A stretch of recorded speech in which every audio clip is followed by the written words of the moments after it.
Morning and welcome back to Sarika's lifestyle. আশা করি তোমরা সবাই খুব ভালো আছো। আমি তো বেশ ভালো আছি। সকাল 10টা 10 বেজে গেছে। আমি এখন ব্রেকফাস্ট নিয়ে বসে পড়েছি। আর আজকে আমার ব্রেকফাস্টে আছে ডিমের হোয়াইট পার্ট আর ছাতুর শরবত। তোমাদেরকে আগের ভিডিওতেই বলেছি চেষ্টা করব পার্থর মতো ডায়েট করতে, কারণ অনেকটা মোটা হয়ে গেছি। তো দেখি পার্থর মতো ডায়েট করে কি হয়। জানি যদিও সবার ডায়েট একরকম নয়, প্রত্যেকের বডি ওয়েট অনুযায়ী মেটাবলিজম আলাদা রকমের হয়, তো সেখানে প্রত্যেকের ডায়েট চার্ট আলাদা হয়। কিন্তু তবু স্টিল পার্থর মতো খেয়ে দেখি না, কারণ পার্থ কোনো রকমের কোনো কার্বোহাইড্রেট জাতীয় খাবার খাচ্ছে না, মানে ভাত রুটি কিছুই খাচ্ছে না, ও সম্পূর্ণ কার্বোহাইড্রেট বাদ খাবার খাচ্ছে। তো আমিও দেখি একটু কি হয়, যদি দেখি কিছু ওয়েট লস হচ্ছে তারপর নয় ডায়েটিশিয়ানের কাছে আমিও যাব। এর আগে আমি 2-3 বার ডায়েটিশিয়ানকে দেখিয়েছিলাম, কিন্তু আমি কন্টিনিউ করতে পারিনি। এটা আমার ভুল, আমি স্বীকার করছি, এটা আমার ভুল, আমি কন্টিনিউ করিনি। কারণ ডায়েটিশিয়ানের খাবার খেতে খেতে একটা সময় মনে হয় কি না থাকার পারছি না, তখন বোর ফিল হয়ে যায় মানুষ, তখন আর সেটা কন্টিনিউ করতে পারে না। এমনকি আমি জিমও করেছিলাম, কিন্তু তারপরে জিমে না এমন প্রবলেম হচ্ছিল আমার, তার জন্য আমার চোখের প্রবলেম হচ্ছিল বলে জিম ছাড়তে বাধ্য হয়েছিলাম। তো সবকিছু করে এখন এই পজিশনে এসে গেছি, এরকম মোটা হয়ে গেছি। তো চেষ্টা করছি পার্থর মতো ডায়েট করতে, যদি ঠিকঠাক করতে পারি, যদি একটা জায়গায় মনটাকে আনতে পারি যে না আমি এইরকম ভাবেই ডায়েট করব, তাহলে তখন আমি আবার ডায়েটিশিয়ানকে দেখাবো, তখন আমার ডায়েট চার্ট আলাদা হবে। তো এখনো পর্যন্ত যা ঠিক করেছি সেই অনুযায়ী কি পার্থ যা খাচ্ছে সেটাই খাবো। তো দেখো ডিমের হোয়াইট পার্ট নিয়েছি, এই যে ইয়েলো পার্ট বাদ দিয়েছি, কারণ ইয়েলো পার্টের মায়া যদি না ছাড়তে পারি তাহলে আমি কিছুতেই ডায়েট করতে পারবো না। তার জন্য ডিমের হোয়াইট পার্ট, 2টো ডিমের হোয়াইট পার্ট আর 1 কাপ ছাতুর শরবত আর ডিমের হোয়াইট পার্ট, এই দিয়েই আজকে আমার ব্রেকফাস্ট হবে। আর পার্থর ব্রেকফাস্ট স্টিল কাটস ওটসের পায়েস আর 2টো ডিমের হোয়াইট পার্ট, এটা পার্থর ব্রেকফাস্ট। ও স্টিল কাট ওটস খায়, আমার ঠিক ভালো লাগে না, তার জন্য আমি স্টিল কাট ওটস নিইনি। আর তুতানও আজকে পড়তে যাবে, ছাতুর শরবত খাওয়া হয়ে গেছে, ও ডিমের হোয়াইট পার্টটা ওকেও ভেবেছে ওকে ডিমের হোয়াইট পার্টটা দেবো, এটা খেয়ে তুতান একটু পরে পড়তে চলে যাবে। তো আগে চলো ব্রেকফাস্ট করে নিই। করে কিচেনে এসে রান্না করছি। দেখো এই যে এখানে চিকেন ফুটছে, এখানে তুতানের ভাত হয়ে গেছে, তুতানের জন্যই ভাত করেছি যেহেতু আমি আর পার্থ ভাত খাবো না। এখানে আমাদের জন্য ডালিয়া রেখে দিয়েছি ধুয়ে, এই যে ডাল দিয়ে একবারে রেখে দিয়েছি, চিকেন নামিয়ে তারপর ডালিয়া করব। আর রান্না করতে করতে এখন একটু ফ্যানের নিচে এসে বসলাম, রান্নাঘরে টেকা যাচ্ছে না, বাবারে কি গরম কি গরম, দেখো মুখ চোখের অবস্থা পুরো ঘেমে গেছি। তো এখন একটু এই ঘরে এসে বসলাম, আর পারা যাচ্ছে না গো, কি গরম কি গরম। আর তো তোমাদের দেখালামই চিকেন হচ্ছে, চিকেনের পর ডালিয়া বসাবো। আর তুতানের জন্য ভাত করেছি, আজকে এইটুকু ভাত করেছি তুতানের জন্য। আর ফল কেটে রেখেছি, তুতানের আসতে 12:30 পৌনে 1 হবে। তো তারপর একটু মৌসম্বি খাবেও আর একটু তরমুজ খাবে, অল্প জাস্ট মৌসম্বি আর তরমুজ খেয়ে, কারণ ও যেহেতু 2-2-2:30 নাগাদ লাঞ্চ করে, তার জন্য অতক্ষণ সেই সকালবেলা ব্রেকফাস্ট করেছে অতক্ষণ খালি পেটে থাকা উচিত না, তার জন্য তখনও ফলটা খাবে। তারপর বিকেল কটা বাজে, এখন 12টা বাজে, তারপর বিকেলবেলা তুতানকে লস্যি দেবো। তো এই করেই চলছে, যা গরম পড়েছে বাবারি। দুপুর 2:30 বাজে, স্নান করে স্কিন কেয়ার রুটিন কমপ্লিট করা, মানে স্নানের পর যা যা কাজ থাকে সেই সব কাজ কমপ্লিট করে এখন সোজা চলে এসেছি লাঞ্চ টেবিলে, লাঞ্চ নিয়ে বসে পড়েছি। আর আজকে আমার লাঞ্চে আছে চিকেন, স্যালাড বলতে শসা, ডালিয়া আর হচ্ছে টক দই, এটাই আজকে আমার লাঞ্চ।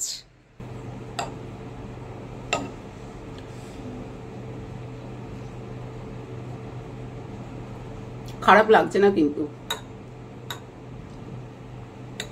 দেখা যাক কিছুদিন পার্থর মতো লাঞ্চ করে দেখি কি হয়, মানে কি এফেক্ট হয় আমার শরীরে।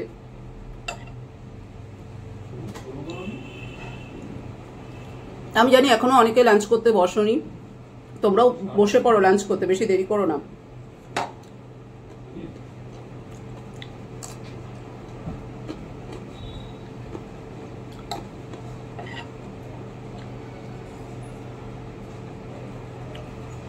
তাই চলো আমি লাঞ্চ করে নিই, পরে এবার আসছি। জাস্ট লাঞ্চ করে উঠলাম, তো লাঞ্চ করে এই বেডরুমে চলে এলাম, একটু শোবো, রেস্ট নেব, তা বলে ঘুমোবো না, কারণ আগের দিনই আমি বলেছি এখন আর দুপুরবেলা ঘুমোবো না, কারণ জানো তো দুপুরবেলা ঘুমোলে না ভীষণ ল্যাথার্জি লাগে, আর ল্যাথার্জি লাগলে কোনো কাজ করতে ইচ্ছে করে না, তার জন্য দুপুরবেলা আর ঘুমোবো না।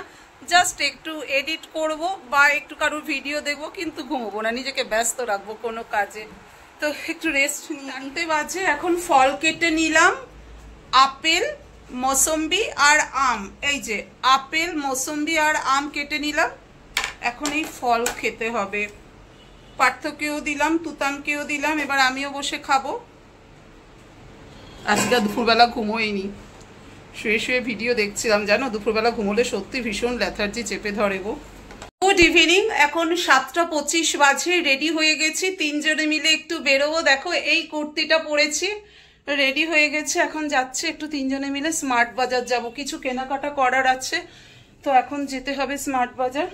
তো আরেকটু আগে বেরোতাম, কিন্তু তুমি এসো এসো, এদিকে এসো, ব্যালকনি দরজাটা দেবো। কিন্তু যেহেতু তুতানের টিচার পড়াচ্ছিল তার জন্য আরো যেতে পারিনি। তো তুতানের পড়া এই কমপ্লিট হলো, এবার যাচ্ছে আমরা তিনজনে মিলে যাই স্মার্ট বাজারে, কিছু জিনিসপত্র নিয়ে আসি। চলে এসেছি আমরা এখন স্মার্ট বাজারে।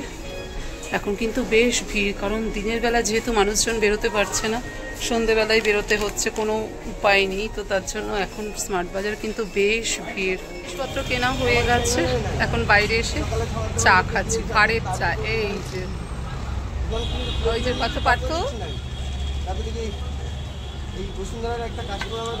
তুতান তাদের সাথে দেখি মেয়েটা দেখি ডেকে ডেকে নিয়ে বার করলো।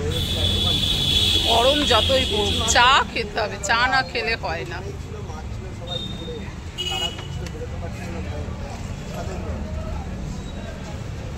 চাটা কিন্তু বেশ ভালো। 10 বাজে, কিছু আগে মানে 10 মিনিট হলো স্মার্ট বাজার থেকে এলাম। আর আজকে না অনেক কিছু শপিং করেছি, অনেক কিছু বলতে বেশিরভাগটাই ফল আনতে হয়েছে, মানে তরমুজ, আপেল, কলা, মৌসম্বি, আম, এইসব জিনিস আনতে হয়েছে। পেঁপে তো পেলাম না, দুধ পেলাম না, ডিম পেলাম না, স্টিল কাট ওটস পেলাম না, কিন্তু অন্যান্য জিনিসও আনতে হয়েছে। তো তোমাদেরকে সেগুলো পরে দেখাবো। এখন আমাকে সোজা কিচেনে চলে যেতে হবে ডিনার বানাতে। আর আজকে ডিনারে আছে আমাদের চিকেন স্যুপ, ভেজিটেবল দিয়ে চিকেন স্যুপ বানাবো। আর তার জন্য এখন আমাকে সোজা কিচেনে চলে যেতে হবে। আর যে যে জিনিসপত্র এনেছে সেগুলো তোমাদেরকে পরে দেখাচ্ছে। শুধু তোমাদেরকে একটা জিনিস দেখাই, সেটা হচ্ছে ভদ্রলোকের জিনিস। আমার বাড়িতে যে সব থেকে বড় ভদ্রলোক রয়েছে, ওনার জিনিসগুলো উনি প্যাকেট থেকে বার করে নিয়েছেন, সেগুলো তোমাদেরকে দেখাই। আর তার সাথে দুটো ক্লিপও কিনেছি, দেখো এই যে এই দুটো ক্লিপ কিনেছি, ব্যাস এটাই হচ্ছে এখন আমার দেখানোর মতো জিনিস। আর দুটো প্যাকেটে ভর্তি রয়েছে সব জিনিসপত্র, পরে দেখাবো। তোমাদের শুধু দেখাচ্ছে আমার বাড়ির ভদ্রলোকের জিনিসগুলো। ভদ্রলোকের এই জিনিস, লস্যি আছে, এটা কি আমুল কুল, কেক, বিস্কিট, ইপি, এটা হচ্ছে লিটল হার্টস, এই যে Little Hearts, cake, Dark Fantasy, এই জিনিসগুলো ভদ্রলোকের, উনি আগেই বার করে রেখেছেন। আর এই দুটো ক্লিপ তো তোমাদেরকে দেখালামই। আর দেখো এই দিকে জিনিসপত্র রয়েছে, এই যে। আর এখানে সানলাইট আর এক্সো বাসন মাজার সাবানটা বার করে রাখলাম, কারণ না হলে এখানে ফল আছে, ডাল, চিনি এগুলো রয়েছে, এগুলোর মধ্যে স্মেল চলে যাবে বলে এই দুটো বার করে রেখেছি। সোজা চলে এলাম কিচেনে। এই দেখো চিকেন বার করে রেখেছে, এই যে।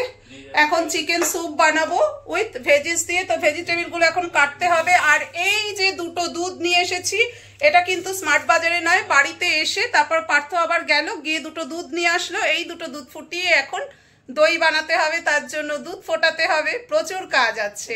তো এখন ঝটপট করে সেই সব কাজগুলোকে কমপ্লিট করে নিই।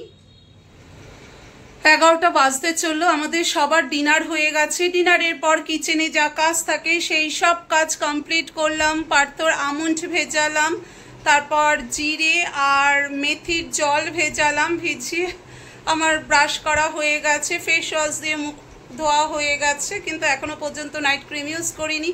এবার নাইট ক্রিম ইউজ করব, কারণ ওই ঘরে এখন যেতে হবে, তারপর নাইট ক্রিম ইউজ করতে হবে। তার আগে সব চেক করে নিচ্ছি দরজা জানলা ঠিক বন্ধ করা আছে কিনা, যেহেতু কাচের দরজা জানলা তো ভয় লাগে জানো তো। রাত্রেবেলা যদি বাই চান্স ঝড় ওঠে তখন সব কিছু মানে নষ্ট হয়ে যাবে, ভেঙে যাবে। তার জন্য সব কিছু একবার চেক করে নিই, দরজা জানলা সব কিছু চেক করে তারপর আমি শুতে যাব। আর পার্থ এখন অ্যাকোয়াগার্ডের জল ভরছে। তো আমি এখন চলে এলাম এই রুমে। তো চলো তাহলে এবার আমি নাইট ক্রিম ইউজ করবো। আর ব্লগটা আমি এখনই অফ করছি, কারণ এরপর তো আর কোনো কিছু শো অফ করার নেই তোমাদের কাছে। শো অফ মানে কি, তোমাদের সাথে কোনো কিছু শেয়ার করার নেই। শো অফ কতটা ভুল বললাম। তাহলে চলো আজকের ব্লগটা আমি এখানেই শেষ করছি। এই ব্লগের কোনো অংশ যদি তোমাদের একটু হলেও ভালো লেগে থাকে, অবশ্যই do like, comment, share and subscribe. Bye bye, love you all, tata, good night.